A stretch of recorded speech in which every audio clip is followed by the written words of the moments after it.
we're pretty tired. And my eldest brother's with us, and in the morning he doesn't want to get up. He's worn out. I mean, I'm pretty worn out, and he's older than me. So he says, I'm going to hang back. And I tell William, all right, we'd had a long trek. I mean, we walked for like a mile to walk into this place. But in the evening, when we were leaving on the first day,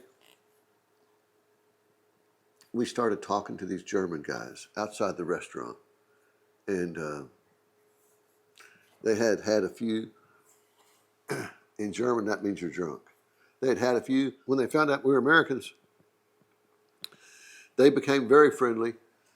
And my son hooked up with one of them, and they're talking German, and I'm talking to the other guy and translating for my brother. So the one took my son off, and he says, man, we parked right over here, and we walked in right here.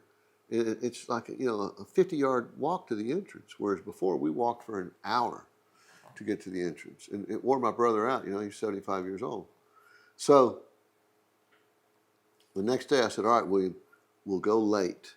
It's the last day, and a lot of people will be leaving already, so it won't be as crowded. We'll go late in the day, and we'll go park where that German said to go, and we'll sneak in through that entrance right there.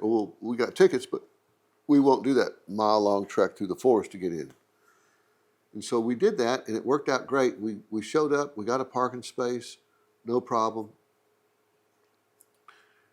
We went in, and there weren't that many people. I mean, a lot of people had left. And so we got in line to buy tickets to ride in the vehicles. And the people, I mean, it's a slow line, and there's a lot of people. We finally get up there, and there's a family in front of us that's got 2 little kids, and they get to buy tickets.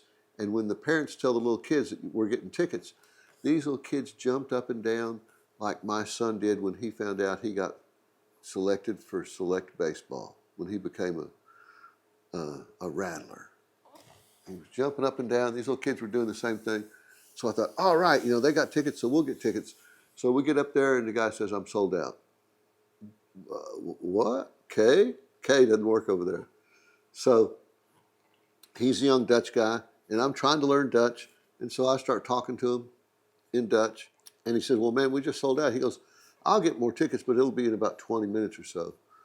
And so I said, you're going to have more tickets? So you mean I could go get in line again, or I could just stand right here?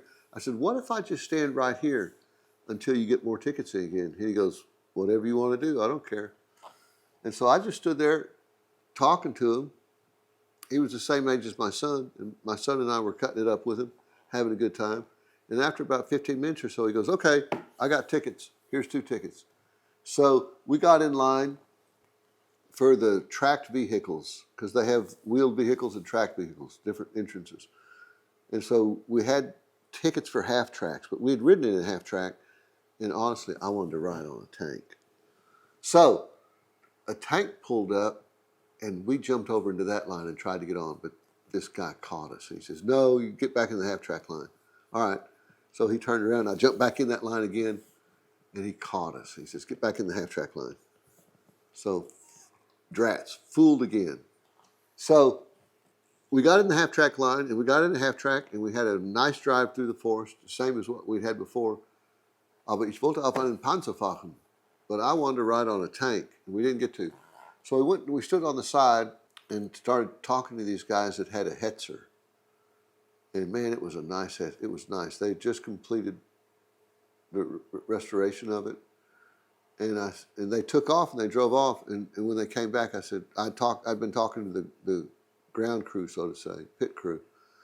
And the guy said, yeah, man, I'll ask them if you can get a ride on it.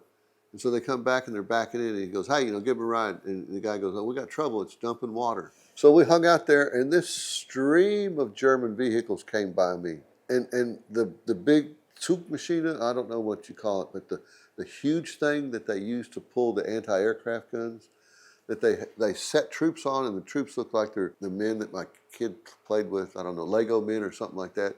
They look tiny. This thing is so big when it drives by, this tracked vehicle, it's like a half track, that the ground shakes. I mean, the ground shakes when it goes by. A lot of other vehicles went by and the ground didn't shake, but when that went by, I mean, it literally shook. I'm standing there and I'm going, we hung out with those guys, and then once again, we stayed in the vehicle enclosure, and we milled around and just talked to the guys.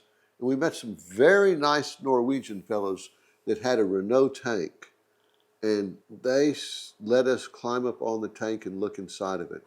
And you would have to be a very small person to fit inside of that turret. I couldn't do it. Anyway, to get inside of that tank, you'd have to be a little bitty guy. But the Norwegian guys were very kind. We had a great time with them. I got to speak Swedish to one of them for a little bit. Jag pratar lite svenska. So we moved on, and there was a Mark IV tank there that they pulled it out the first day, and right when they got it out on the field, it broke down. And I think it was a Polish guy that owned it, because there was a Polish guy that was sitting on it like this the whole time. And so I walked up to him and I said, "Hey man, my dad was engaged. My dad fought against these at Salerno. Can I get up on it?" And he goes, "Yeah, all right." So my son and I crawled up on top of this Mark IV. It's pretty interesting to see. I couldn't get the hatch open, but I could see the skirt that goes around it, and the little door that they have for the skirt, the bow machine gun sticking out. It's a formidable, I wouldn't want to be in a foxhole with that thing coming. It's a formidable vehicle. So we had a very good time. Let me say this about the Netherlands. It's the most proper, clean, correct, functioning place I've ever been. If you get outside, Amsterdam's great, but if you get outside of Amsterdam, which is like being in New York or London or Paris, if you get outside of Amsterdam, if you get to the countryside in the Netherlands, it's wonderful. There's not a stitch of trash anywhere. My brother made the comment, they must execute you here if you throw litter, because we never saw any litter anywhere. No graffiti. It was organized, it was clean, it was correct, it was proper. You see young people out drinking or whatever, and they're just sitting in a bar quietly talking. They're not raising hell, beating the shit out of each other, any of that stuff. It was very refreshing. So, I like the Netherlands. From the Lest We Forget World War II Museum, go to Militracks in the Netherlands in May. I highly recommend it. Goodbye.